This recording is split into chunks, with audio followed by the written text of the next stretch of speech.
Hey, what's going on, guys? It's Greg Jones for Engine Builder.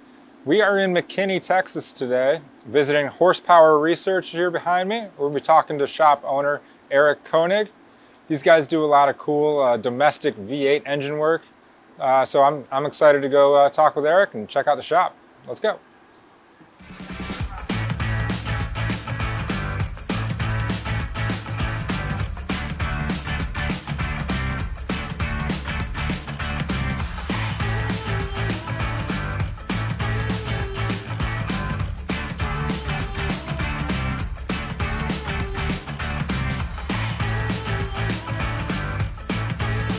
No shortcuts, no substitutes, no compromises. Great racers and engine builders choose driven racing oil. All right, guys, so we are now inside HorsePower Research, and I'm joined by shop owner Erik Koenig. Erik, great to see you. Yep. I'm really excited to be down here in person and visit with you and see the shop in person. You know, we've talked a couple times over the years, but it's been a little while. So, how have things been going, and what's been new? We kind of started focusing on cylinder heads.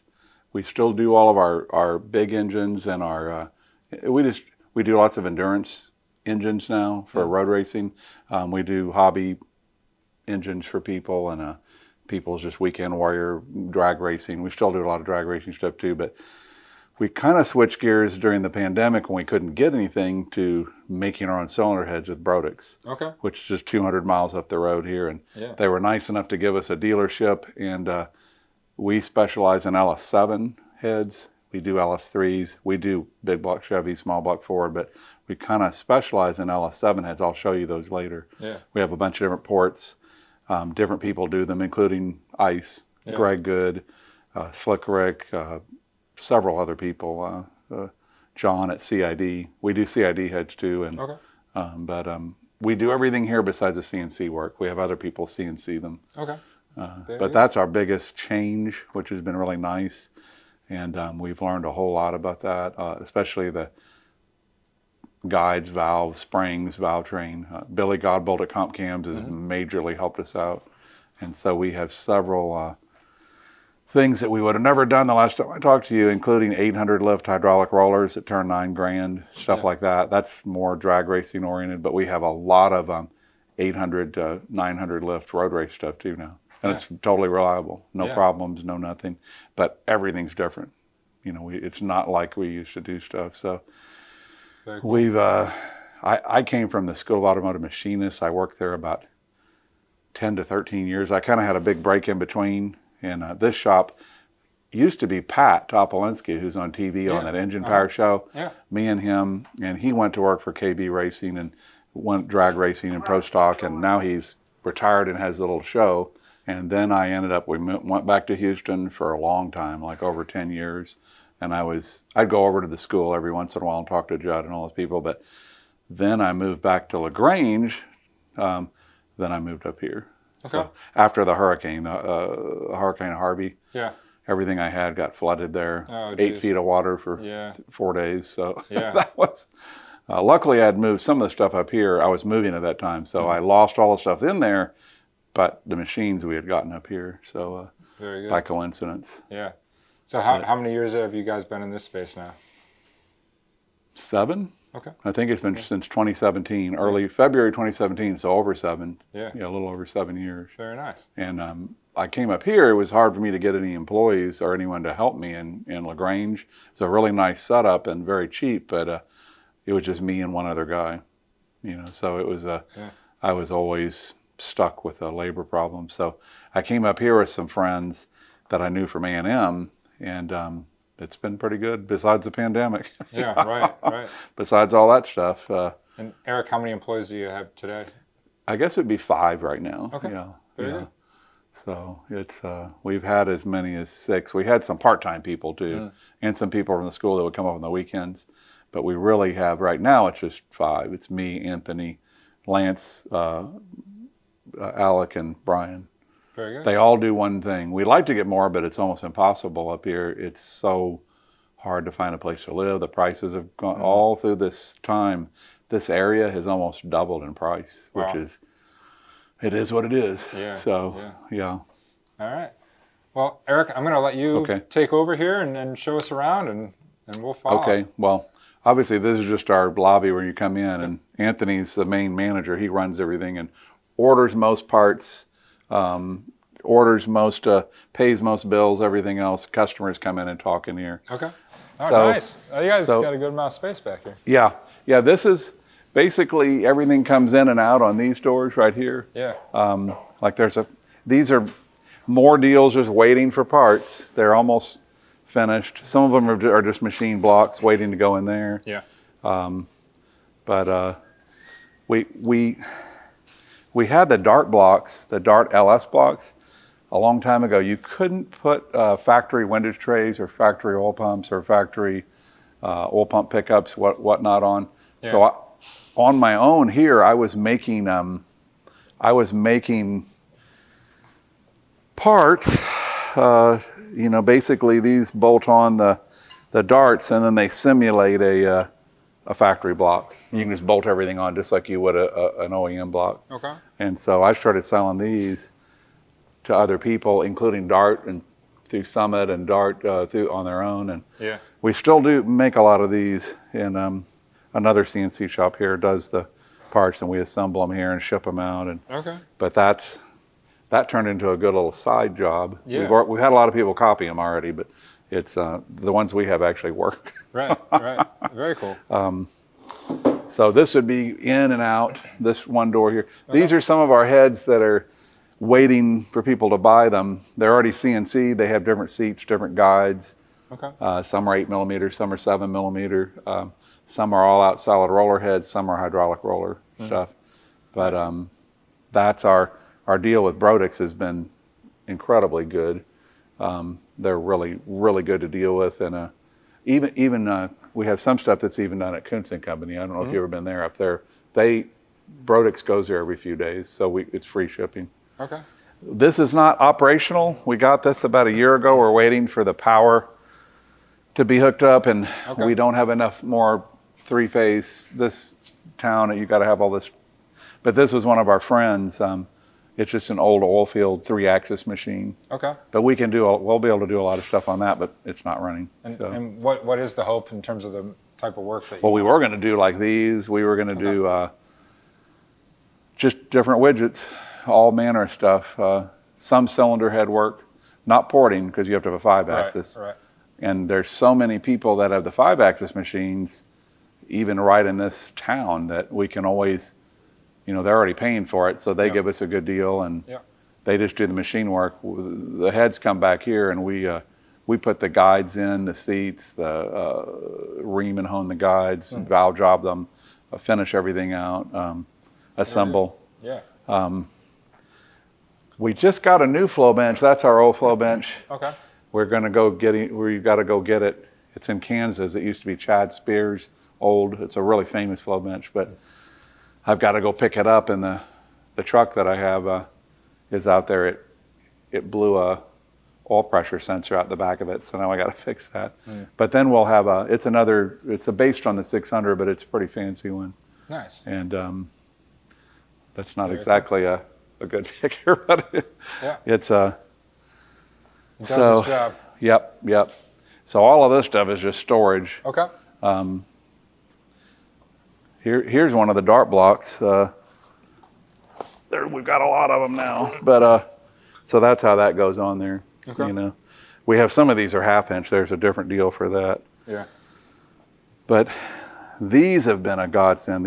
These blocks, you can do so much more with them than an OEM block. It's scary.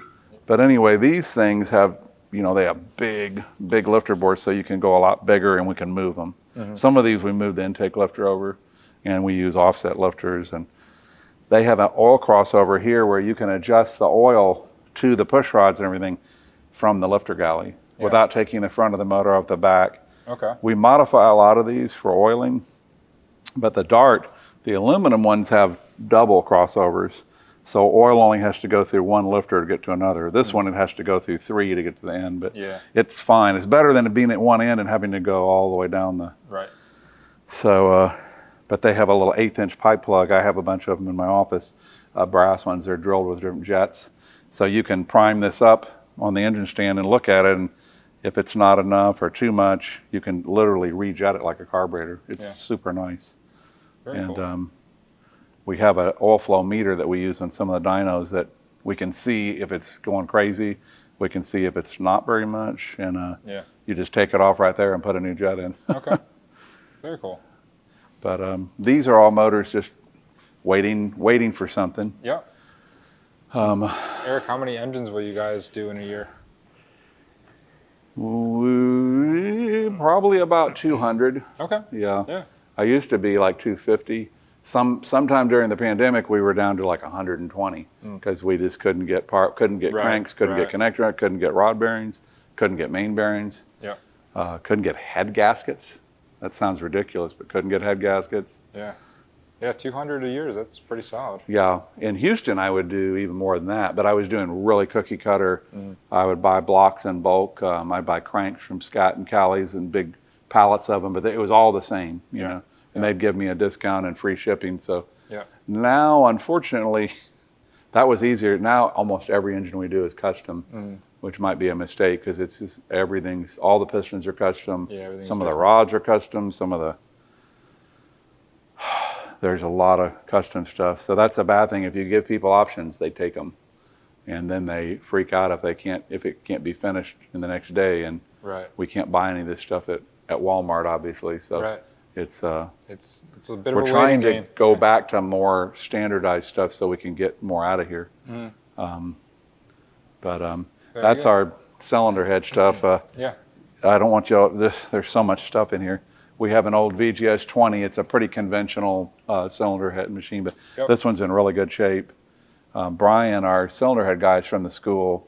He worked at Steve Schmidt for a long time, but he's really good.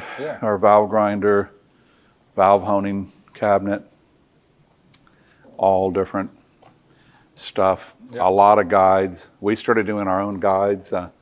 We use way longer guides than normal. There's a bunch of dimensions on guides that I didn't know about, but since I never did the heads before, you know, but knowing all the people from the school, and some of them are in drag race, some of them are in endurance racing, sprint cars, pro mods, people from Pat Music to Hendrix, you know, to ECR, you know, and so they all will tell you what they do.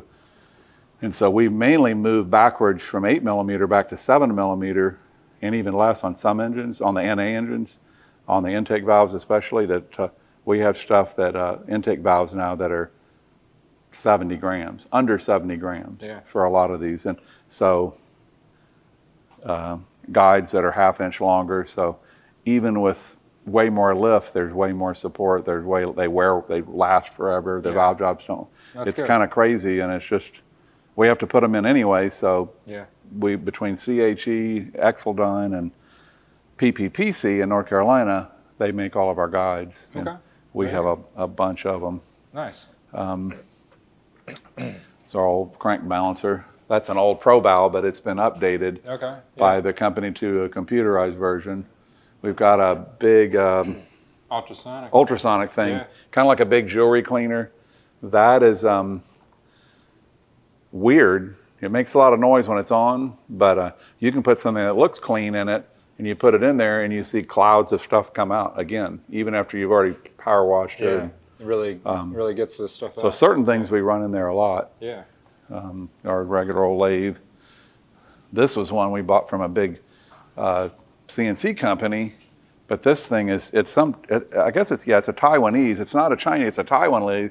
It's a copy of one of the, it was a copy of a European or whatever, but this thing is silent. It's unbelievable. It has, the runout's pretty good, but it's really nice. We went through about 10 and got the best one. Did Lance disappear? Right now everyone's at lunch or they're hiding. But but this is all of our block stuff. It's all old school.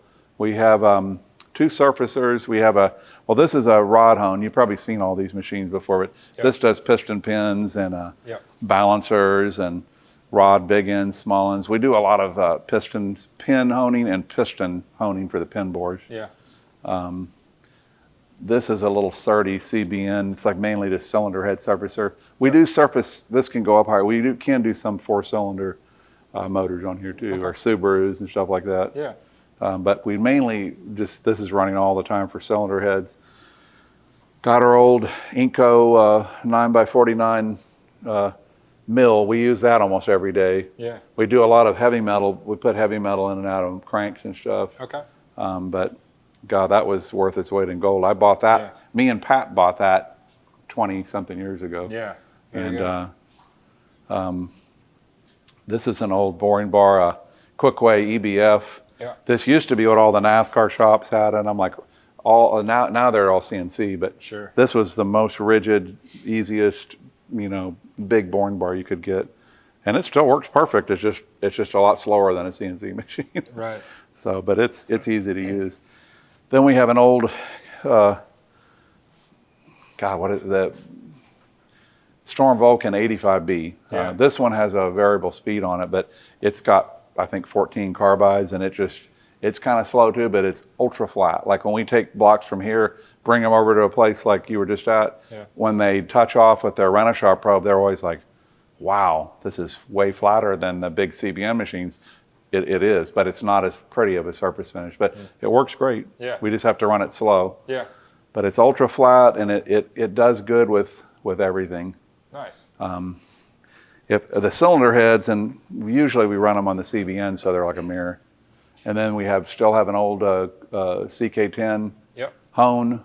We have all the deal from Brad Lagman and Total Seal. We have a it's the most current, small bore finish profilometer, and Lake Speed helped us, and Total helped us come up with a lot of. We have some hone jobs that are really good, and they're actually easier on this than a diamond hone. There's a few places we have where they diamond hone the stuff, and then we put the finish on because it's so hard to get. This is real easy, but again, it's slower. The diamond hones are awesome on some blocks, but some blocks they aren't. I have a bunch of friends from the school that at one point I had 40 different people that had different diamond hones, from the first Sunnens to the beginning Rottlers to the new Rottlers to the really new Rottlers with eight heads and 6 heads, and they've come a long way. Now they're CBN. Yeah. But this thing is it's tried and old true. school. Yeah. This is like the small block Chevy hones, but it's really easy. Like I could show you you can duplicate those finishes they want between this and a bunch of stones here very easily. Yeah. They're not quite as cylindrical and everything as the really best diamonds, but I won't say names, but 3 different pro stock shops that I had at the school that I knew people that worked there for long periods.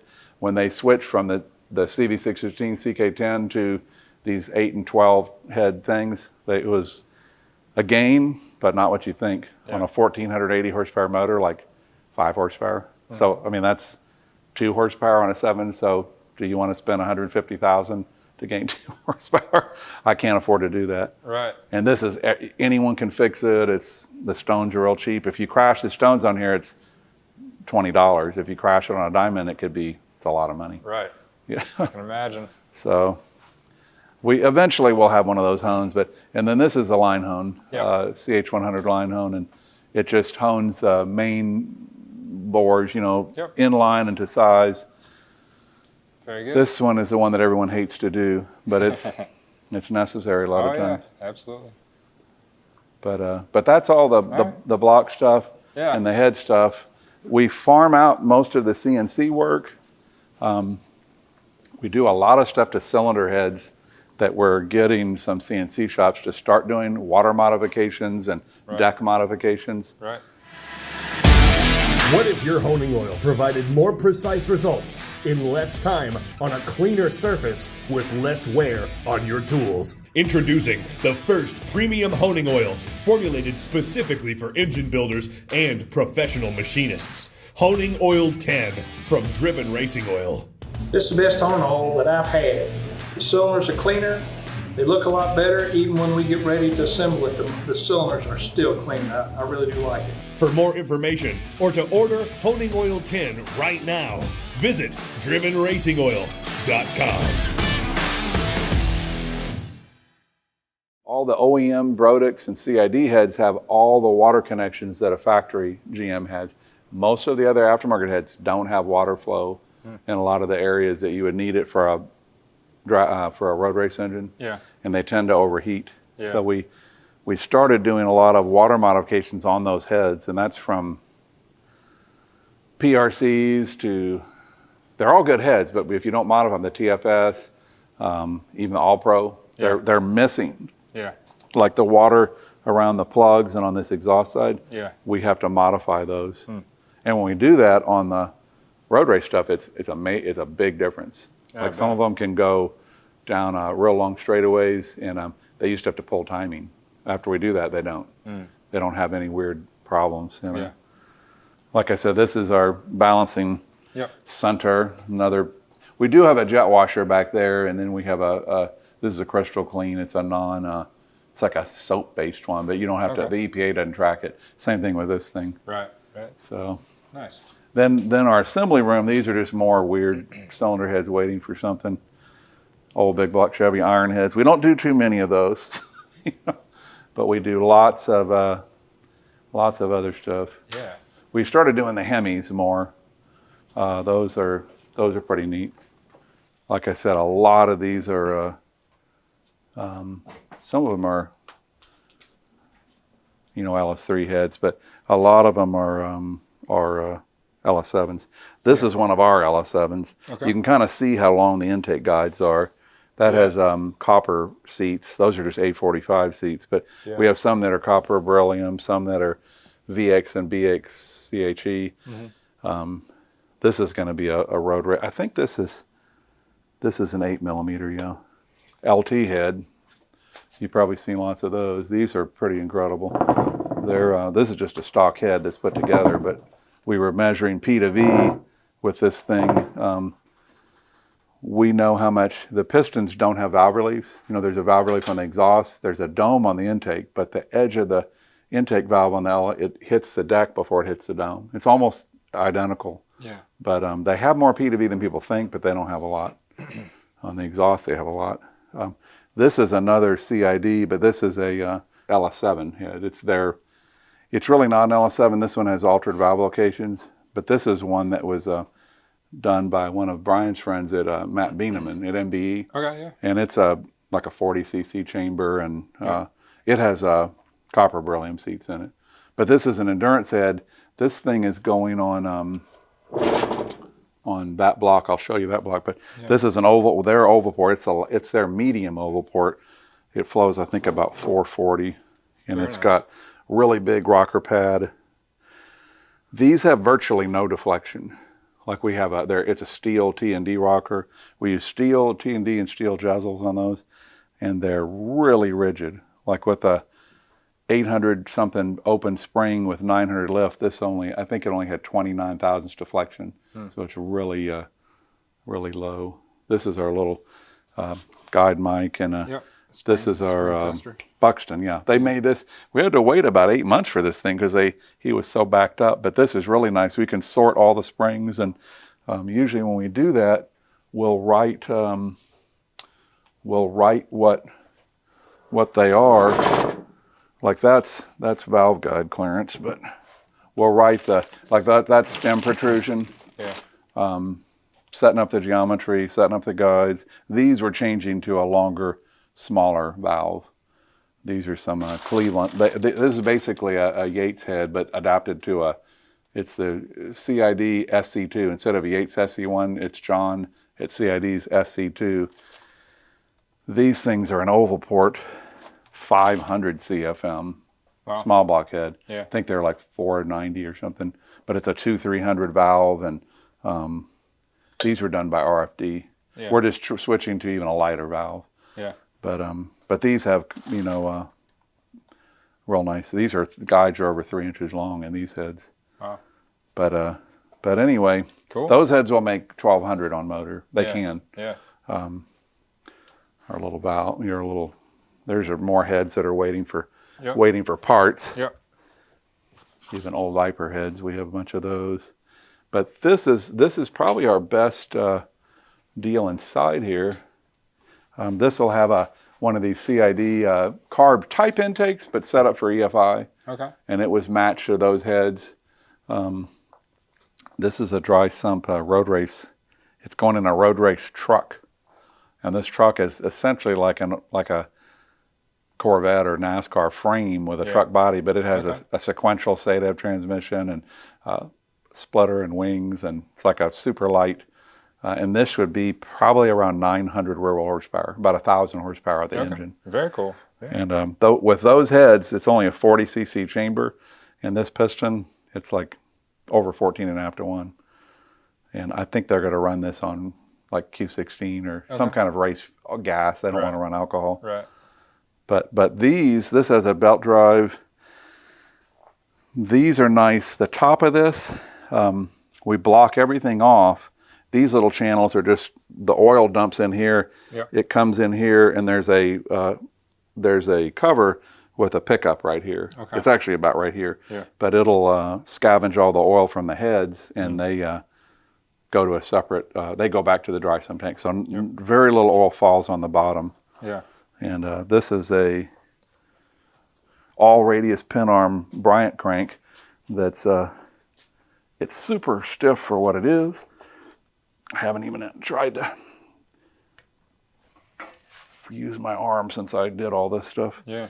But this thing has really big pin arms. They flare out like that, like a Pro Mod. Right. It makes it really strong. This is a relatively big stroke engine, and it has Dyer's rods. You know. Okay. It's a yeah, very cool. Yeah, this should be a really nice little motor. Yeah. It's got I think it has it may still be 55. I can't remember if it's a 60 or a 55 millimeter, but it has big lifters. It has 937s, and I think this one we moved the lifters over too a little bit. Okay. There's no bushings on this. It's just right on the block. But the Jezels we use can work with this block like that. Very nice. Yeah, then you got a bunch more here in progress. Yeah, we've had a bunch of small block Fords lately, which we didn't used to have so many of those. They're more conventional, you know, like these are, well, this has a Pro Max head. We have a bunch of them with TFS twisted wedges. Some of them are AFRs. Yeah. But we're doing our own Ford head with a 15-degree head from Brodix that's going to be really nice. And this is almost a very common deal that we'd be doing. So it's got but almost all the stuff we do now has the 8 counterweight cranks too. Right. Like that one too. And that's been a big plus. Since the last time I talked to you, you had to buy a Bryant crank to do that. Now, this is a Scat, but the Callies and the Scat, you can buy these in 4 and 25 or 4-inch. You can just buy it with almost the same price as before, and these have been way, they've been way better. Yeah. You know, they don't tend to have any bearing wear, and we freshen these so we see them. And the 6 counterweight cranks, they'd always kind of beat on 2 and 4. There's probably more to it than just that, but they always look kind of bad. These, you can't tell, they all look the same. Yeah. So excellent. Yeah. But this is our assembly room in general. Here it's just loaded up with crap. There's so much stuff in here. It's just sad, but it's weird stuff. That's a 50, 57 or 58 Jaguar. Oh, wow. That's that XK220 thing with it's like a 4.2. It's a 6-cylinder, and the Jaguars have 2 pairs of 3 cylinders, and they just move the front and back and 2 middle ones away. They offset bore it, but the head stays the same. Interesting. It seems really ghetto, but that was the most powerful one they did. It turned 7,500, I think, and it made 220 horsepower way back then. Wow, yeah. And even with the heads on crooked, basically, that's their dominant. That was their best engine. Wow, that's pretty neat. Yep, it's a little Hemi. That's one sitting there. Somehow we started doing those, and people know. Which I don't think Brian likes to do them, but they're just heads. So like that one we had to grind. It was so soft and pitted and corroded. It had to be, a lot of stuff had to be re-welded. But it's a vintage type race car. So here's a little mod motor of some type. Yeah. This was, I think, in a GT. It was like 2,000 plus horsepower. But it was one of those Texas mile cars. Okay, yeah. So it's Very cool. Yeah, well, like you said, you got a little bit of everything in yeah, here. we have Yeah. a lot of everything, but our bread and butter, that's one of our Brodix deals. That's Yeah. a hydraulic roller one, you know, where the Okay. OEM rockers go on it. Yeah. And these are really nice. Excellent. And we do versions of these with 800 lift to 600 lift. Okay. Most of them are 650 lift, but we have some rockers that go on these that will allow you to run. We run a little bit long. We run up different valves and everything, but we have some of those on the internet. Yeah. That are really fast. Very good. They make 750 to 850 at the wheels, Nice. but they're usually high compared, you know. But they're hydraulic roller. Yeah. And we've done a lot of road racing ones. That's a guy that's a multiple national champion, and that has that's like that. It's a real high lift. They're different PSI springs, but they have a lot of nice springs that fit on these, and they're current technology. Yeah. That one there I didn't tell you, but that like this one, the heads. If you saw the springs, you would think they were just Brian Tooley springs or Patriot Gold springs or Pac 1207s, but it's a cup spring that's made for 850 lift and designed to go 500 miles at 9,500 RPM. Yeah. But Wow. they're ultra light. They're real small. Yeah. They're a lot more expensive. Very good. Yeah, I bet. Well, very good. Yeah. Well, Erik, we're more or less full circle here, so let me know if there's anything else we didn't see here at the shop, but I think we saw a majority of it. Yeah. There. I can't think of anything right now. Well, very good.